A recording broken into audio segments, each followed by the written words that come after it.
The long-anticipated Lambeau game. Oh, the Finally Lambeau Leap.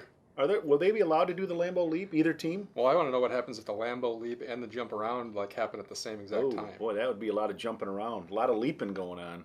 The leap around, the Five Lords of Lambeau Leaping, jump. is that what it is? Yes, Something I like don't know. that. Something weird's going to happen if it all goes together at the same time. Just for the Badgers' sake, just be competitive. Just don't get blown out, because there's too much hype leading up to it to go in there and get blown out. So let's just hope. You'll be there, right? I'll be there. Just hope that they're competitive. That's all I want. We'll talk a little more about the big game coming up this weekend. Get you caught up to speed on the high school action. Yes. And I don't know. You got any wise Packers thoughts this week as we enter the final week of the preseason? As we're going to film, I just realized that the NFC North just got a little bit more interesting. If Teddy Bridgewater has got a serious injury, that puts a different light in things and makes the Packers a definite favorite to win that division. We'll talk about all that coming up on this week's episode of Extra Points.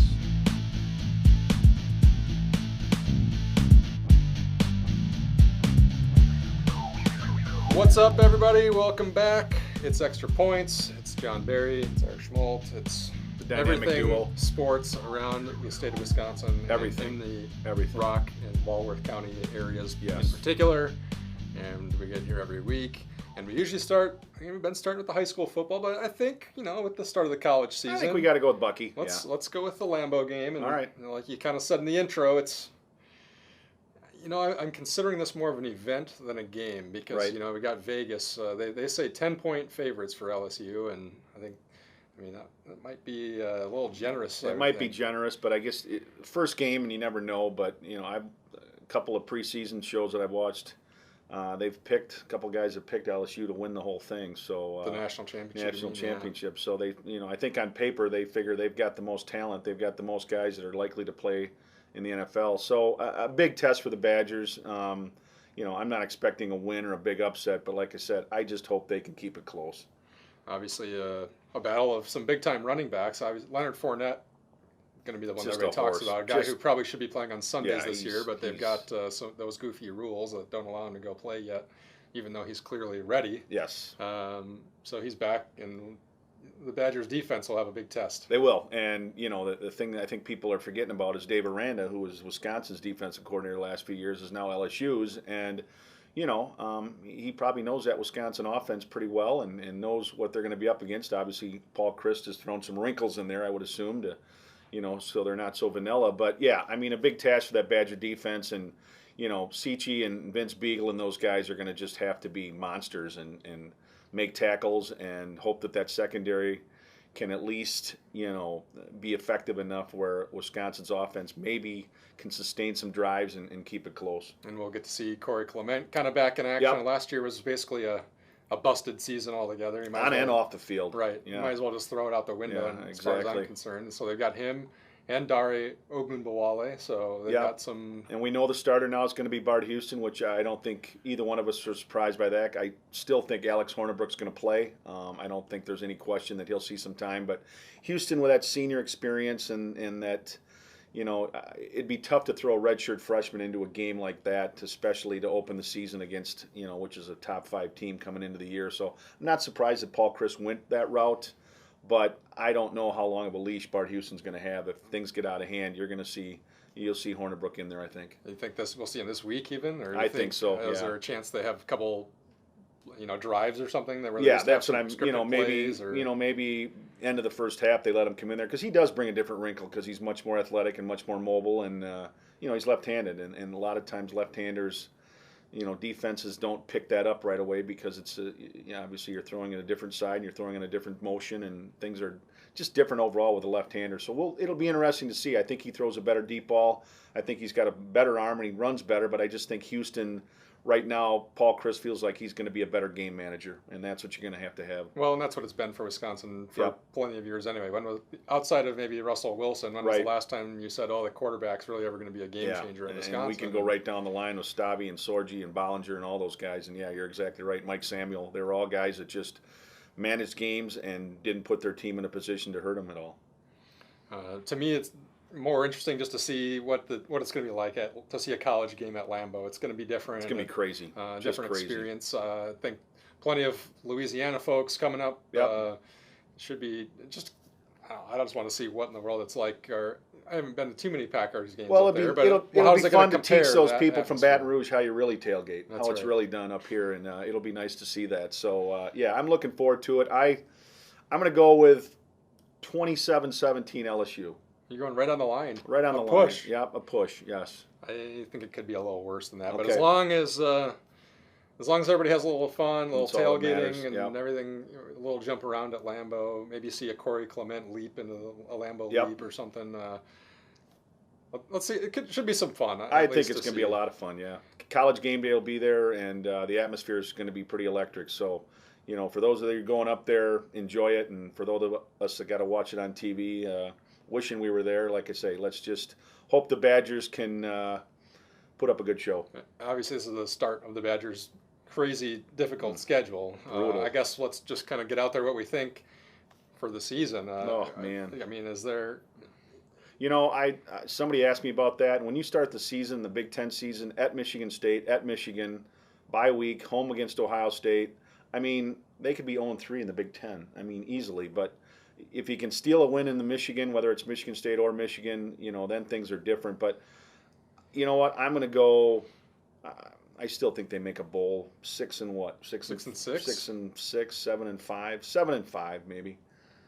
Hope I'm wrong. I'm hoping. I'm hoping. I mean, it's hard to go into a season when you're like, man, 8-4 would be really good. Really after good. what we've kind of experienced over the last be unbelievable 6 years or so. But and it's just it was ranked the number 1 toughest schedule in the country. So I mean, that tells you all you need to know right there. And people that complained for all those years about Wisconsin's cupcake soft non-conference schedule. What do you think of now? Right. What do you think now when they go Alabama, LSU, Alabama in 3 straight years? So I mean, those people can pipe down for a while and realize that Wisconsin's not afraid to take on the good teams, and we're going to see it this Saturday.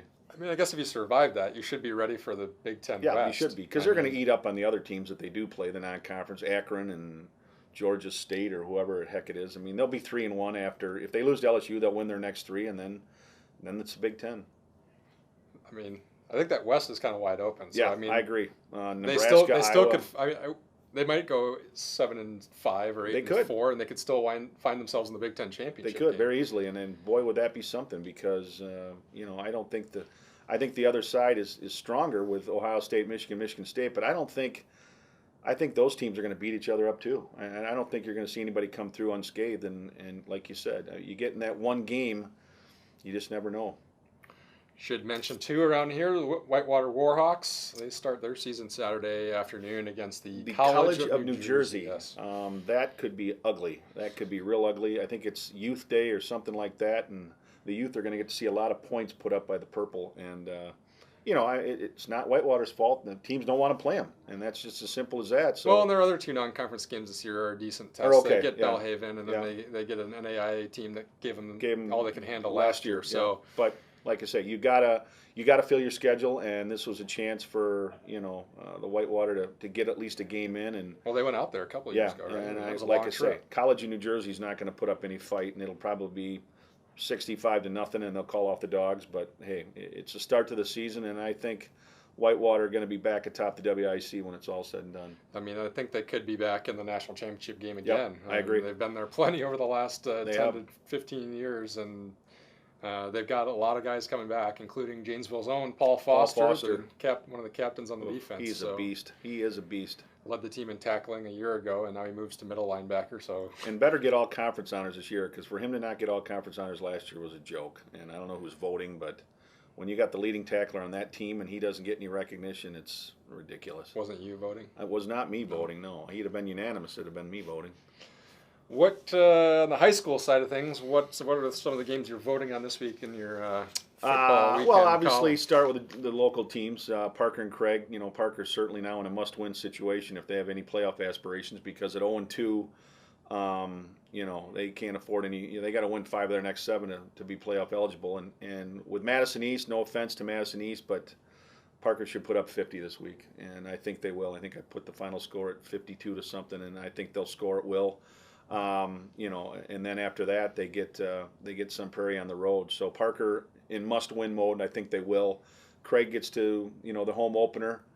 Sun Prairie, that's a team which that I think coming has off been a pretty really good. tough loss. Yeah, and they're going to be pretty mad. They're going to be pretty mad. But again, Craig, again, they haven't played the caliber that they'll see Friday night with Sun Prairie, but I continue to just be impressed by Nick Kramer. The kid just is he's a game changer, and he's a playmaker, and he's the kind of kid that, he's fun to watch. And for those of you that are going to watch them play for the first time, expect the Craig defense to give up points, because they will. But offensively, there are weapons and there are things that happen that it makes it fun to watch offensively. And I think for them, a tough task. And I just think their defense isn't to the point yet where they can be a difference maker, and that's what they're going to have. So I would expect Sun Prairie to come in there, like you said, with a chip on its shoulder and probably come out of there with a win. But Craig will put up some points, I think. This will be an interesting point for the offense, because they haven't played a defense like this one yet. This one. No, they haven't. They've scored, I think, 105 points so far in 2 games, and they've given up 101. So it's been the shootouts, which Ben McCormick didn't really want coming into this season. But maybe that's just the way it's going to have to be. That's the way it's going to have to be, and that's why that offense is fun to watch, because they get cranking. I mean, they don't waste a lot of time, and it's a case of you just never know. I mean, you just don't. You don't know from one week to the next, and maybe Sun Prairie comes out flat and they're down, and Craig can get on them early and force Sun Prairie to play a game that they're not wanting to play, and that would be catch-up. So, I mean, it's going to be interesting. The other 2 games that I looked at are certainly Southern Lakes opener between Comets, Delavan Darien, and Elkhorn, 2 teams that stumbled in week 1, but both were impressive last week in winning. The Elkhorn defense forced 7 turnovers. And Delavan, Jake Benzing just went wild, and that's what he does. He's got about 700 yards passing already. And I talked to Coach Tom Lee earlier today, and he said, I expect a close, hard-fought game. He said Delavan is much better on defense. That's something you alluded to. And he said for us, we've got to eliminate our mistakes offensively, he says, but we played pretty well defensively despite week 1, because the team they lost to, Waukesha North, I believe, even piled up more yardage and touchdowns last week. So obviously that team's pretty good. But Jake Benzing and Ethan Cesars are as good a combination you'll find in the area, and Tom Lee knows that, and he says, we're not going to stop them, but we have to contain them. And I think for Delavan, not sure what you're getting with Elkhorn offensively. They look good 1 week, and 2 weeks ago they struggled. So I would expect lower 20s, and I think I would expect Elkhorn, to be close and maybe give the edge to Delavan just based on the weapons they have offensively. Well, and that's maybe the interesting thing to me, is that team has so many weapons that they can strike for a big play right away. Elkhorn for a long time has been a team that wants to go sometimes 3 yards in a cloud of dust and just keep the ball, keep possession, keep the clock moving. And that creates kind of an interesting type of game. It does, and it's like I say, it's a great rivalry. Again, it's too bad they're playing that conference opener, but I think when you look at the Lakes, there's some good teams. I mean, Union Grove, Wilmot, Badger, and Waterford are all 2-0. Delavan's one loss to his Lodi, which was a Division IV state runner-up last year. So I mean, the Lakes, proved it last year by winning some playoff games that it's a good balanced conference, and I think you're going to see even more balance this year. And the last game I looked at was Evansville-Albany, 1-1, coming off a tough home loss where they lost in the last minute, traveling to Beloit Turner to take on the Trojans, who are 2-0, but again, stepping up big time. They haven't played the caliber of Evansville-Albany, and I talked to Derek Deal this morning, and he said, look, we got to approach this as just another game. We're not focusing on Evansville. We're focusing on what we can do and what we need to do to get better. He said, we played well, but we're by no means a perfect team right now, and we have things to work on. And I think the one fact that comes out of that people are just, and I was floored by it, Beloit Turner leads the state in rushing. The entire state in rushing is Beloit Turner. They have 849 yards, something like that, in 2 games. And with Sam Bame and Ethan Burns, it's been a good 1-2 combination. And he talked about Ethan Burns being the X factor because they weren't sure what they're going to get, and now after 2 games, they lead the state in rushing. So that's pretty crazy. Cool. He called them before the season the dark horse backs of the Rock Valley, because there are a lot of guys that are out there that are returning, and these guys maybe weren't talked about quite as much. But it'd be fun to see him against a tougher defense. A much tougher defense, yes. I mean, and offensively with Brennan Banks, I think he's averaging about 150 yards a game for the Blue Devils. So I would expect some good rushing attacks. Yeah, I would expect that will be a grind them out. You may not see a lot of passes thrown there. It may be a grind them out, low-scoring affair. And of course, by the time we say that, it'll be 35-30. Right. Well, that's kind of been the thing for the first 2 weeks of the Rock Valley, and we knew that it was going to be a battle. Right. And we didn't think that anybody was going to go undefeated through there in that new nine game Rock Valley schedule, but we've seen some weird results. You know, you don't ever expect to see Broadhead Jew to get shut out at home. Or we probably, Jefferson's been a good team, so maybe not a stunner that they won at Evansville Albany, but we thought Evansville Albany maybe would have the best chance to go 9-0, and they lose at home last week. And I still think they're probably the best team, but they just haven't meshed yet, haven't brought it all together. And with Coach Grovestein, who's been there forever, trust me, by the end of the year, the Blue Devils will be formidable and probably a tough out in the playoffs. It's just going to be fun to watch that conference kind of shake out over the middle portion of this season. The other one, obviously, because it's been such a big game the last couple of years, is Milton at Monona Grove. I mean, that's decided the Badger South Championship the last few years. Unfortunately, the Red Hawks are young, and with a new coach and learning a new system, they're probably not at the level they've been the last couple of years. But still, they always seem to find a way to play Monona Grove tough, and maybe the Red Hawks can find a way this Friday night and get into the win column. I think we talked about this goofy schedule stuff before, but I mean, that game has usually been toward the end of the season, and it's been fun to see the conference shake out based on a late season game, and now they play right away.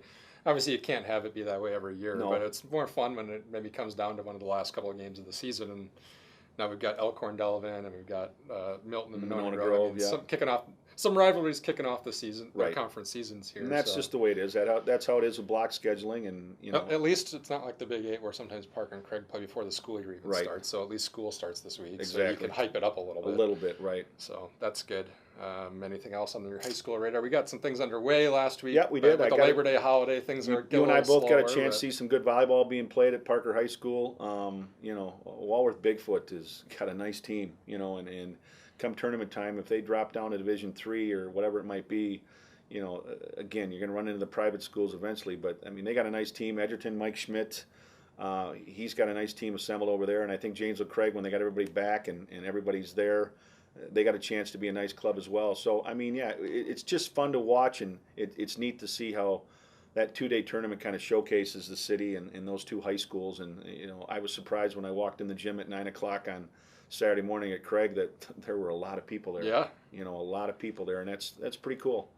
A nice way to start the season, and nice for us to be able to kind of see some teams and get a feel for what's going into the year. So hopefully they keep that tradition going. Keep that going, and then cross country kicks off in earnest on Saturday with Craig and Parker at the Verona Invitational, which is a good meet, and interesting to see the two city schools in action.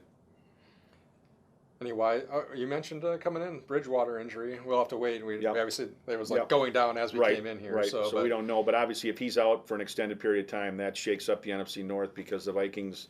I think right now Joel Stabby would be their backup. Week 2, Joel Stabby versus Aaron Rodgers. Get your tickets now. Who'd have thunk it? I don't know. That's I mean, maybe Mark Sanchez comes in. I don't know, but it didn't sound good, and the players were distraught, and they said that they were praying and kneeling on one knee, and it didn't look good. So if it's an ACL or something that puts him out for the year, that makes Minnesota a much different team.